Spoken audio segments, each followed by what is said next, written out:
Good morning and welcome to another edition of Morning Wondernotes. It is Wednesday, July 6th. We've got a lot to cover today. There's been a lot of soccer prospect news coming out overnight and this morning.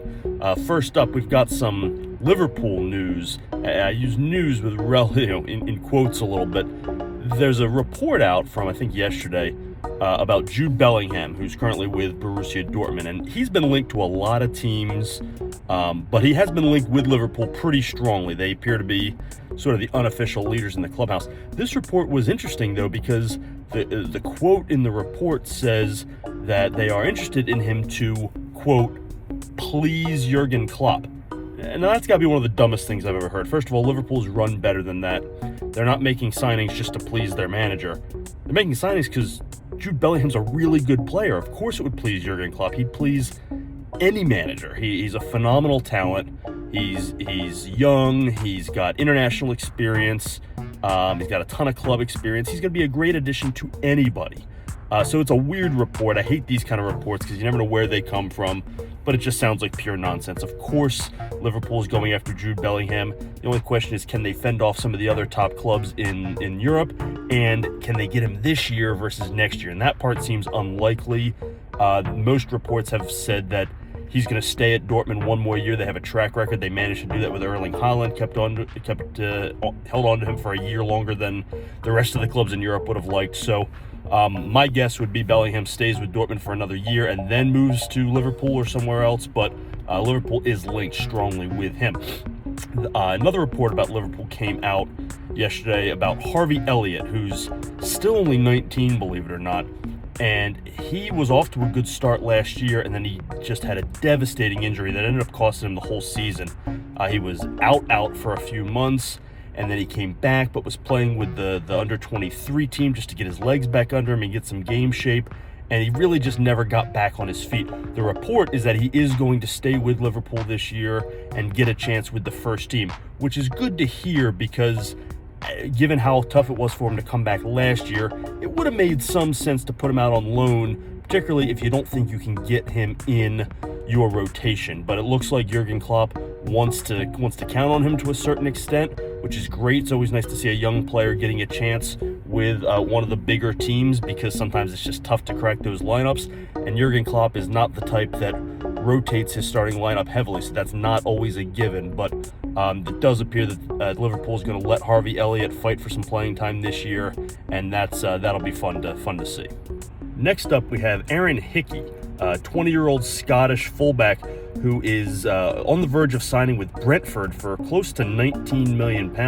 This is fantastic, simply because it's nice to see some of these mid-table teams spend money and make moves and go get young talent. He's a Scottish player who was with Hearts for a while, and then he spent the last 2 years with Bologna in Serie A, and now he's making his way to the Premier League. So this is a great addition for Brentford. Young, talented player. Always good to see these mid-table clubs build, and I personally love seeing them build around young players. So love this move for Brentford. Keeping with the topic of mid-table teams making moves for young players, Newcastle has been linked and rumored to be going after Everton youngster Anthony Gordon. Now, this one I don't get. I mean, I get it from Newcastle's point of view. It's a talented young player. The report's around $35 million. They've got the money.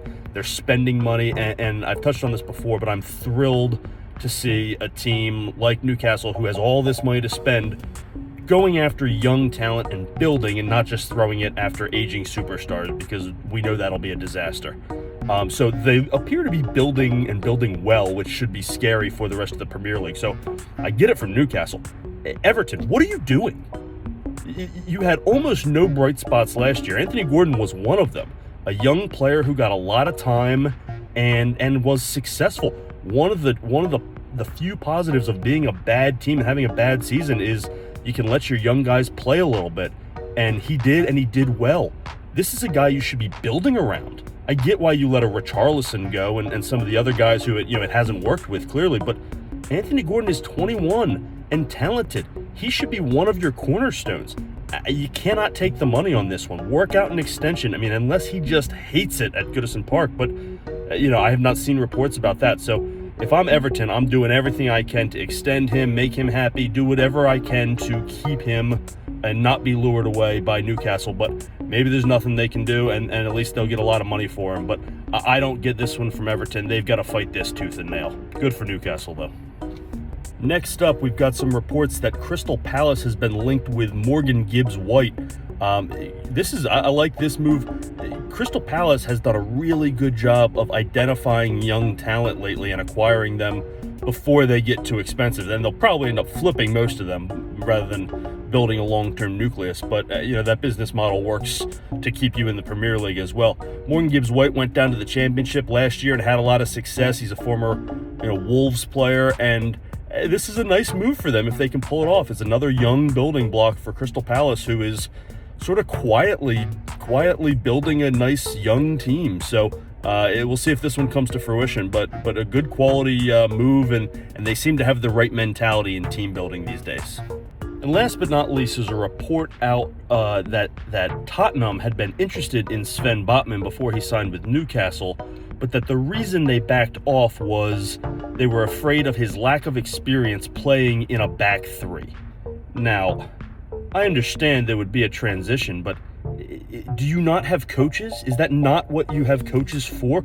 You've got one of the best coaches in the world. You don't think Conte can teach him how to play in a back three? You don't think this young guy, it's not like he's 30 and has been playing in a back four for 10 years. He's young, he's athletic. Maybe the profile doesn't fit and that's what they're afraid of, but lack of experience playing in a back three, this seems like a classic case of overthinking. Now, if they didn't have the money or it got too pricey or any of those sorts of reasons, that makes sense. It's not a given that you go out and sign anybody you want. There's lots of reasons not to sign a player.